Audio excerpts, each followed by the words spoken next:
من فضلك اضغط لايك واشترك في القناة.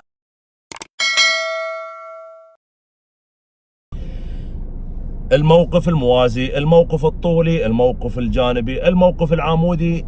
الموقف يعني شلون توقف السيارة، شلون تصفط السيارة، شلون تلبق السيارة، هي المشكلة العظمى لكثير من الأخوات في بداية تعليمهم القيادة. في هذا الفيديو، وهو فيديو طويل ولكن شرح مفصل، كيف تسوون الباركنج، كيف توقفون السيارة بجميع الأنواع.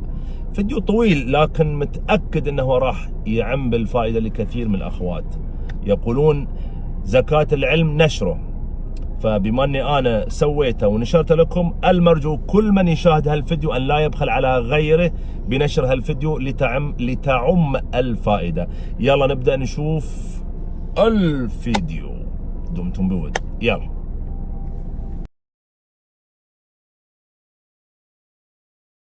للرجوع إلى جميع الدروس السابقة تحصلونهم على هذا الرابط، احفظوا هالرابط. كذلك قناتي قناة مصطفى لايف حتحصلون فيها جميع الدروس. كذلك في حسابي في الانستغرام قيادة مصطفى لايف، حساب ثري بكثير من المعلومات والفوائد. قبل ما نبدأ، أول شيء نحب نذكر ونقول الخطأ في القيادة يكلفك فلوس أو روح.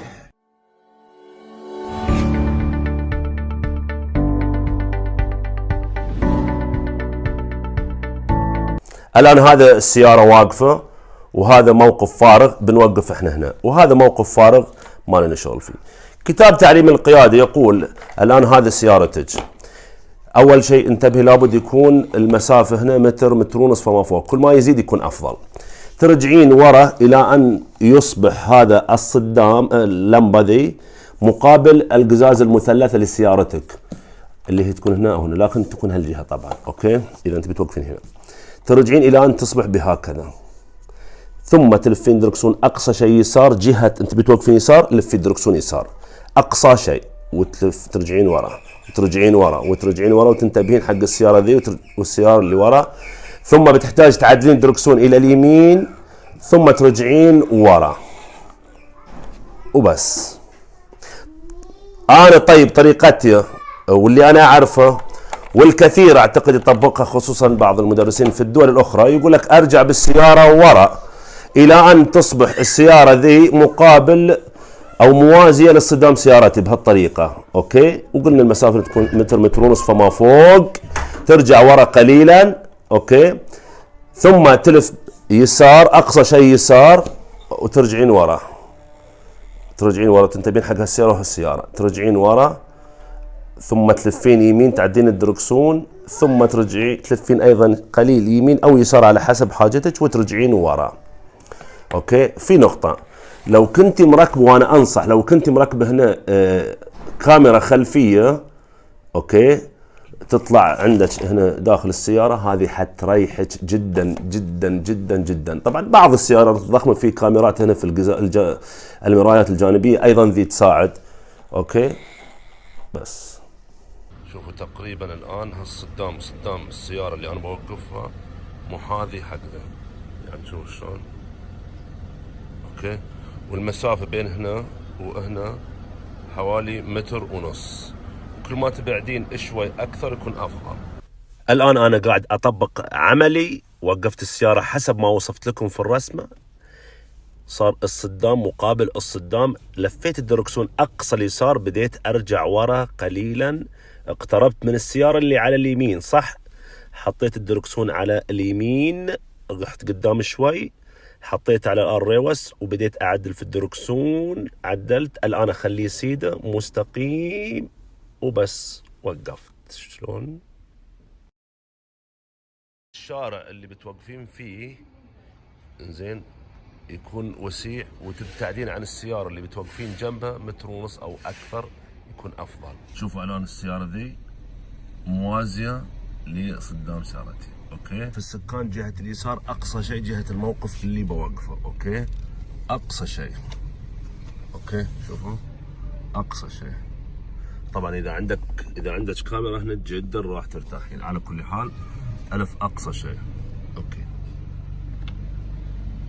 تكون السيارة اللي وراي ذي قريبة عشان ما اصدم فيها، اقدم قليلا شوي. اوكي الف الدركسون مو بكله لكن تقريبا على حسب المسافة اللي انا محتاجها.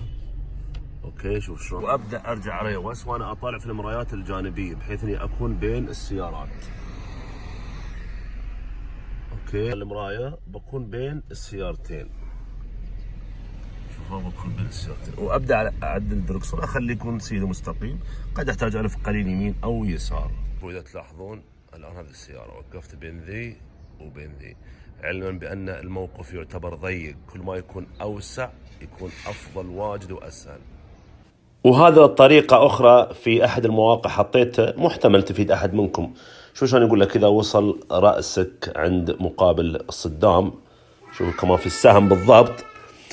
أوكي لف المقود باتجاه الموقف، أو لفي المقود اللي هو الدركسون باتجاه الموقف اللي أنت بتدغم فيها. هو ينصح دي يقول لك أول قدم لف يسار، قدم ولف يسار على أساس رجعة الريوس تكون عندك سهلة. الآن تلفين الدركسون بالعكس على جهة اليمين، وبتبدئين ترجعين بالريوس مع الانتباه لمقدمة السيارة اللي على يسارك وسط السيارة اللي على يمينك. هذا الموقف ذكي.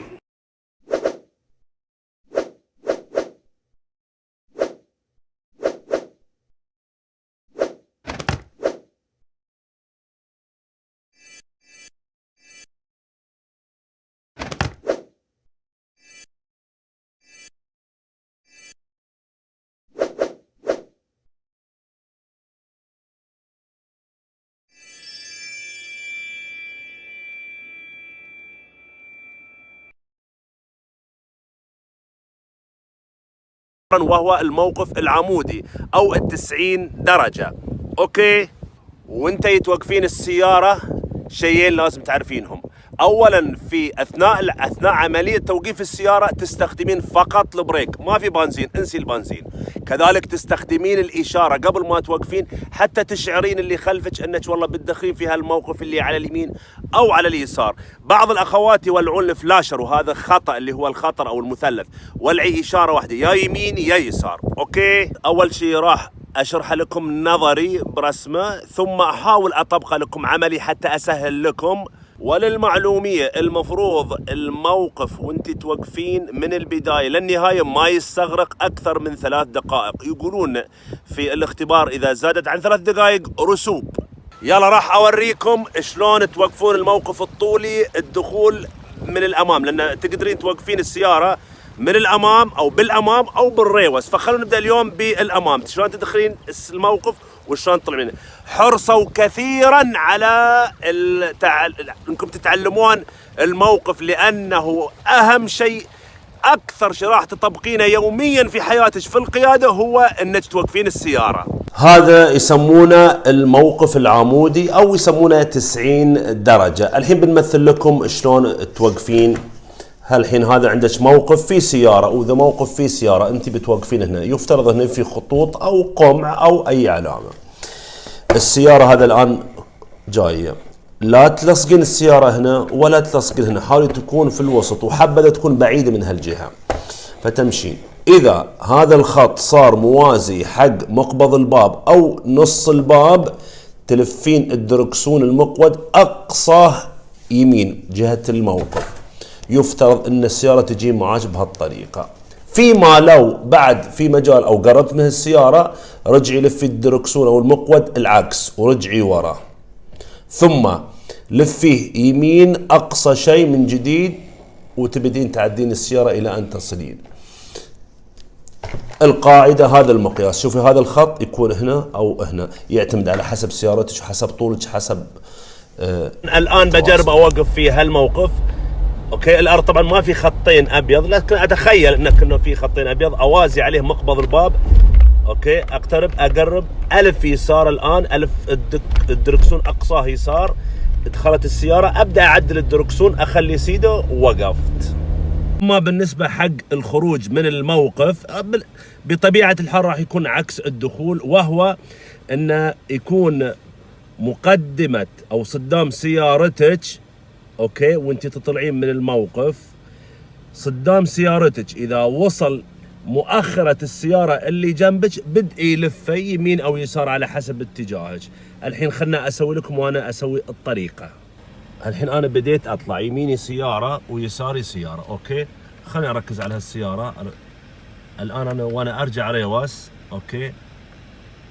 ألف، شوف شلون أنا ما أبدأ ألف أو ألف شوي شوي، أوكي؟ إذا وصلت، شوف انتبهوا، إذا وصلت الصدام الأمامي حق سيارتي، أوكي؟ وصارت هذه أو عند صدام السيارة اللي على يسار أو على اليمين أبدأ ألف. شوف شلون الحين أبدأ ألف، بحيث إيش؟ عشان ما تصدم زاوية السيارة اللي قدامي، أوكي؟ لنفرض أنك في هالموقف العمودي بتطلعين، ولكن الموقف ضيق والمكان ضيق، ايش تسوين؟ ترجعين ورا، تلفين الدركسون يسار. شوف شلون تلفين يسار، اوكي؟ وتقدمين شوي، تقدمين شوي، اوكي؟ وبعدين تكسرين، تلفين يمين وتمشين شوي، اوكي؟ بتكون السيارة اللي امامك شوفيها ضيقة، صح؟ اوكي. الان ايضا لفي الدركسون بالعكس، اوكي؟ شوف شلون، ايوه مثل هالطريقة، ورجعي ورا. شوف شلون، بس انتبهي من السيارة الزرقاء، طالعي في المراية، رجعي ورا. شوف شلون، هذا المثال، رجعي ورا، رجعي ورا، اوكي؟ اوكي، يلا. الان ايضا لفي الدركسون على اليمين ورا ثانية. شوف شلون، حاولي تطلعين شوي شوي، بس انتبهي السيارة اللي قدامك واللي على يمينك. شوفي، ايوه ايوه، شوف شلون السيارة شلون ذي، قد السيارة ذي اللي على يمينك ممكن تسحكين فيها قليل، فانتبهي منها.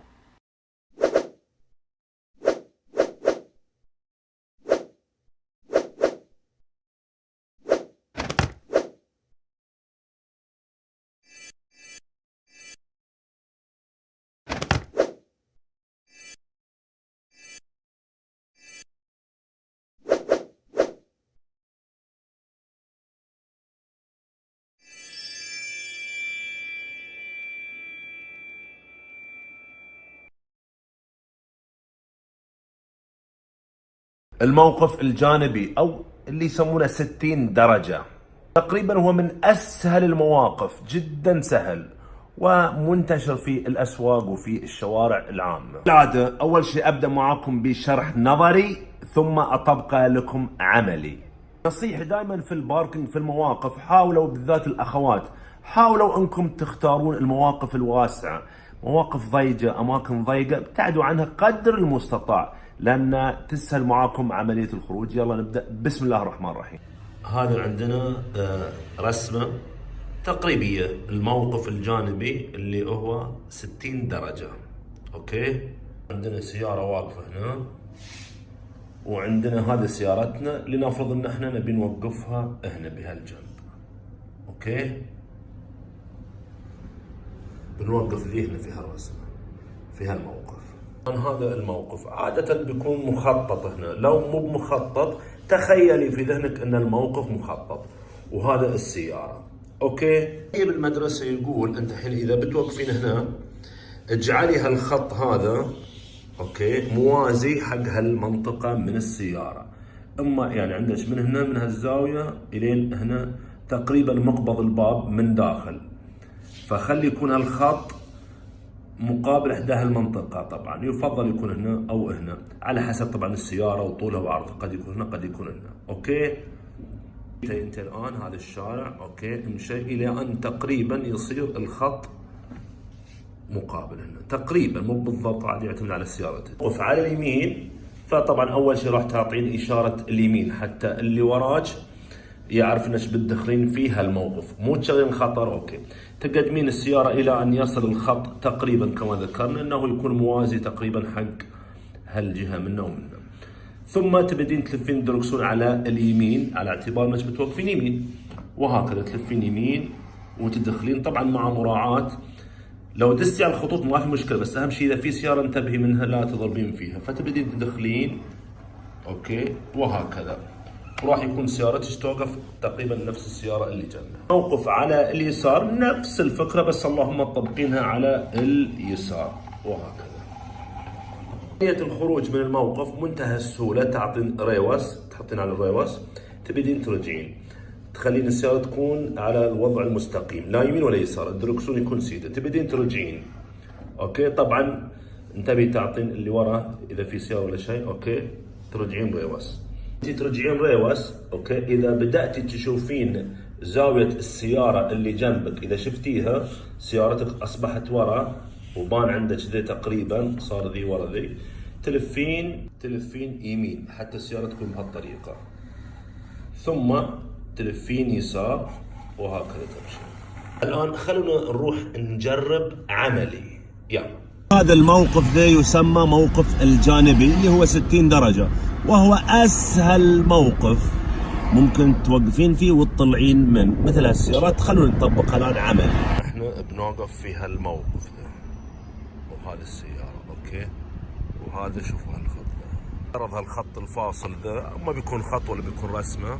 إذا الخط صار هنا هالجهة، الخط ذا يفترض يكون الخط يوصل عند هالزاوية السيارة أو عند مقبض الباب ذا أو هالزاوية. خلنا احنا نجرب وياكم، احنا نتكلم عن هالخط ذا. اوكي، احنا قلنا بنوقف في هالموقف الثاني ذا. اوكي، شوفوا الخط ذا، يفترض هالخط إذا صار مقابل هالزاوية، زاوية السيارة أو مفتاح الباب أو مقبض الباب، يعتمد اما هنا او هنا على حسب طبعا السيارة، لكن تقريبا بيكون من هالمنطقة لهالمنطقة. خلونا نجرب. انا قاعد اقرب، شوفوا هذا الخط تقريبا صار مقابل هالزاوية تقريبا. لو نزل الارض بنشوفه تقريبا مقارب او بيكون عند تقريبا هنا، بيكون هالمنطقة. طيب هنا الحين انا ابدأ الف يمين. اوكي، هذا الخط احنا بنوقف هنا. اوكي، الآن أبدأ ألف يمين. هذا أسهل موقف، لما ألف يمين صرت بالضبط في وسط الموقف، هذا أسهل موقف.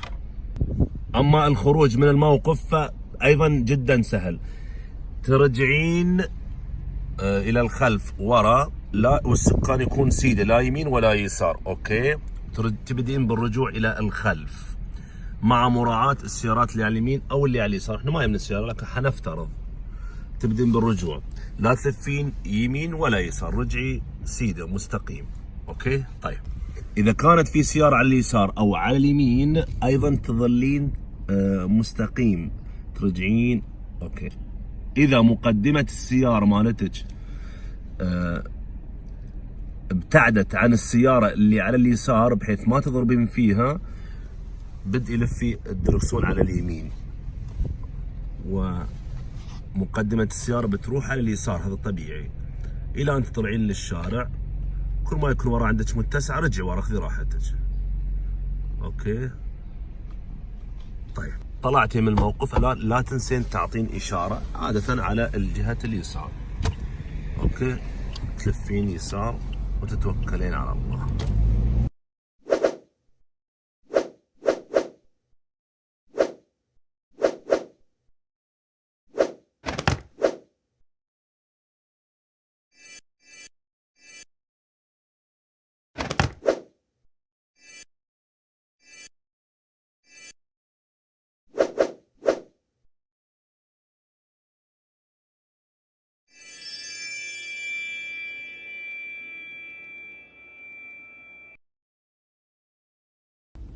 وحلقة اليوم عن الموقف الموازي. الموقف الموازي ناس يسمونها موقف بالعرض وناس يسمونها الموازي، ولكن في كتيب تعليم القيادة مكتوب يسمونه الموازي. طيب كالعادة أول أبدأ معاكم أشرح لكم الموقف وأحاول أوصل الفكرة عن طريق النظري، أسوي لكم إياه نظريا، ثم أطبقه أنا بوقف وأصور شلون أوقف الموقف، ثم طبعا احاول استدل لكم برسمه او فيديو حتى احاول اعطيكم عده خيارات في فهم الدرس. يلا نبدا، بسم الله الرحمن الرحيم. حياكم الله. الحين انا بحاول اشرح الموقف الموازي بالرسم نظري. طيب خلينا اول شيء اشرح كيف بالنسبه حق المدرسه، في المدرسه كيف يعلمونكم ويختبرونكم، ثم بعلمكم انا ايش اسوي او بعض الاخرين. اول شيء طبعا المدرسه، مدرسه تعليم القياده بالعاده يحطون هنا، يسوون لك المواقف، هذا موقف موقف موقف، يعني باركنج باركنج باركنج. بيحطون لكم هنا، طبعا ما بيحطون سيارات، ها غالبا يمكن من مدرسه لمدرسه تختلف. بيحطون لكم قمع، اللي هو القمع هذه اللي جايه شكل مخروطي، البلاستيك هذا اللي تنشال. بيحطون لكم هنا 3 اقماع وهنا 3 اقماع. اوكي طيب، وبيخلون المتدربه توقف مثلا في هنا. انا هنا ما عندي اقماع لكن رسمت لكم تقريبا يعني. خلينا نفرض هنا في برضو اقماع، هنا 1 2 3.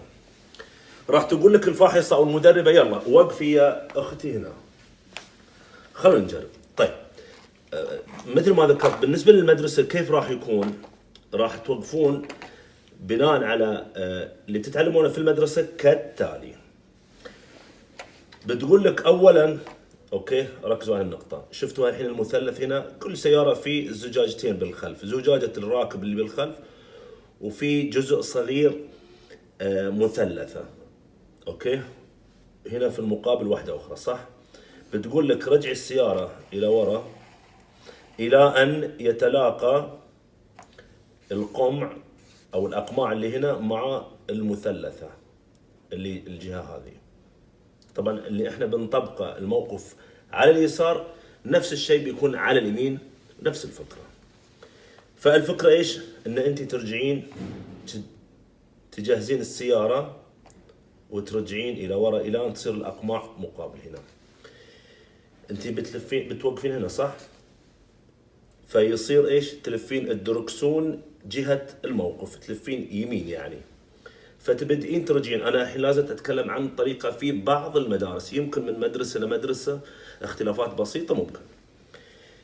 تبدين ترجعين ورا، اذا صارت الاقماع مقابل المثلث اللي هنا تلفين يمين. اوكي لما تلفين طبعا تلفين دركسون اقصى شيء يمين وترجعين. اوكي ترجعين بهالطريقه المفروض طبعا.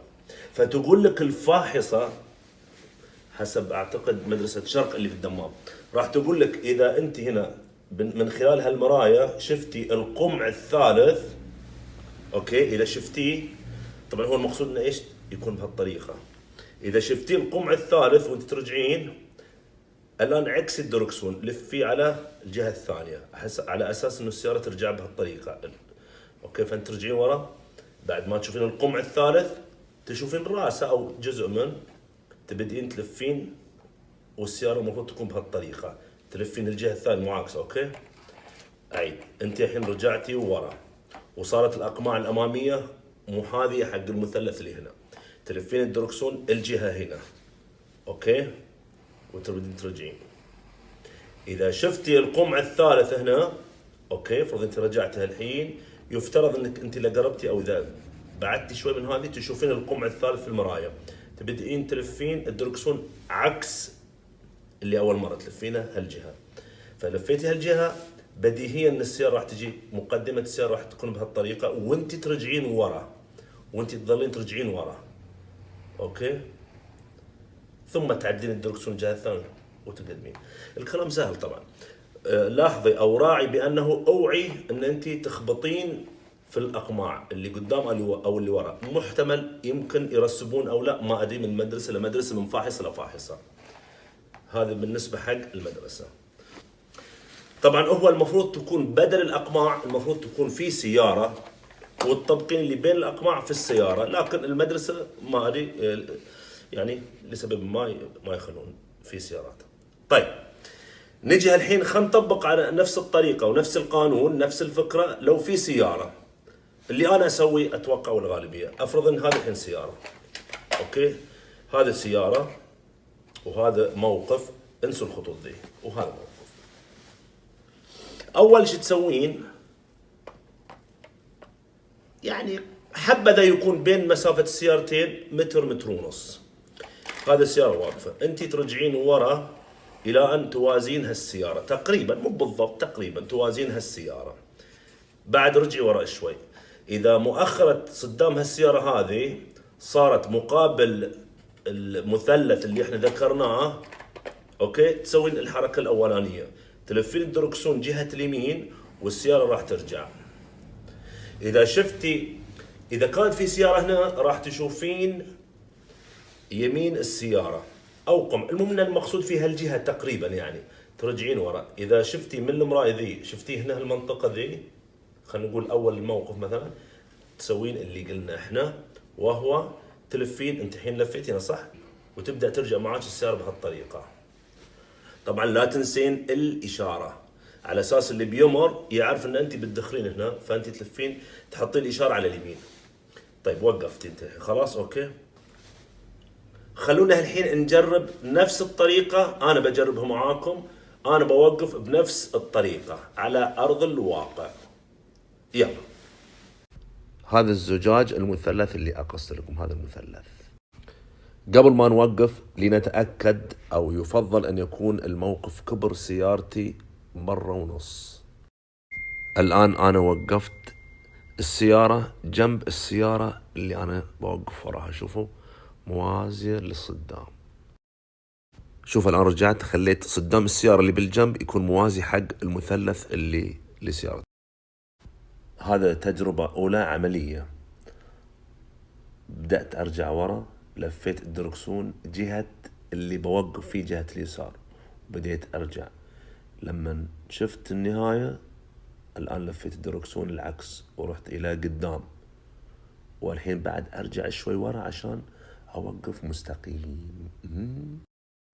الآن بكرر نفس العملية في مكان آخر بنفس القانون. أرجع ورا، أحاول أني أكون بجنب السيارة على الأقل موازي لها، أوكي. الموقف على اليسار، فألف الدركسون على اليسار، ألف أقصى شيء بسرعة، أرجع ورا، أبدأ أعدل الدركسون الجهة الأخرى المعاكسة وأرجع ورا، أوكي. بعد شوي شوف الدركسون الحين صار على اليمين، ألف، يلا هالحين ألف على اليسار. شوف شلون لفيت يسار، قدمت شوي، أرجع بعد شوي ورا وأخلي الدركسون مستقيم حتى أضمن الموقف يكون سليم. وأنا طبعا أطالع من خلال المرايات، بهالطريقة يكون وقفت. نفس الموقف بس من جهة ثانية، الكاميرا حطيتها قدام، شوف شلون أرجع ورا، أوكي. شوف الطريقة، أطالع في المراية، أحاول أشوف قدر المستطاع، أوكي. أرجع ورا، أرجع، وشوف شلون، شوف شلون الكفرات ملفوفة، أوكي. أرجع، الحين بدأ أعدل الكفرات، أقدم قدام شوي، بعد أرجع ورا. طبعا هنا أعتمد جدا على الحساسات والكاميرا، مفيدين بالنسبة لي جدا. الآن خلاص وقف تمام. الآن عملية الخروج من الموقف. أول شيء أرجع ورا شوي قدر المستطاع، أرجع ورا، ثم ألف الدركسون خارج الموقف، مثلا على اليمين، أنا بطلع يمين، ألف على اليمين. طبعا أشغل الإشارة، أوكي، ما عليكم من الصورة. أشغل الإشارة، ألف الدركسون أقصى شيء يمين، بعد أرجع شوي وأعكس الدركسون على اليسار، أوكي، ثم ألف يمين وأبدأ أطلع شوي شوي، انتبه حق السيارة قدام. هذا رسم متحرك يعلمني شلون برضو أوقف بطريقة نفس الفكرة بس برسمة. أخلي سيارتي أنا تكون موازي حق السيارة اللي على يميني، أوكي. شوفوا لاحظوا السهم الأحمر يكون المثلث مقابل تقريبا الصدام، وأبدأ أرجع ورا. ألف طبعا أول شيء الدركسون على اليمين بسرعة مش ببطء، ألف الدركسون بسرعة على اليمين وأبدأ أرجع ورا، أوكي. ولا زال الدركسون ملفوف على جهة اليمين. أرجع ورا تدريجيا شوي شوي وأشوف، شوفوا السهم الأحمر هذا زاوية السيارة أو القمع اللي إحنا قلناه قبل شوي. أرجع ريوس وأبدأ أعدل الدركسون شوي شوي على اليسار. إذا دخلت مؤخرة سيارتي أعدل الدركسون على اليسار شوي شوي وأبدأ أرجع. طبعا أحتاج أنا ألف يمين أو يسار عفوا، على حسب الموقف والحاجة، شوي شوي أبدأ أرجع ورا، أوكي. الحين أنا قاعد أشوف أطرف السيارة مؤخرتها، أشوفها على نفس طريقة المراية شفتها. إذا صار قدام سيارتي أنا الصدام موازي حق السيارة اللي على اليمين، أبدأ ألف الدركسون على اليسار وأرجع ورا، ثم أعدل الدركسون إلى مستقيم سيدة، شوف شلون، وأقدم شوي بس سنتيفة حتى تكون السيارة بهالطريقة. إن شاء الله تكون سهلة عليكم.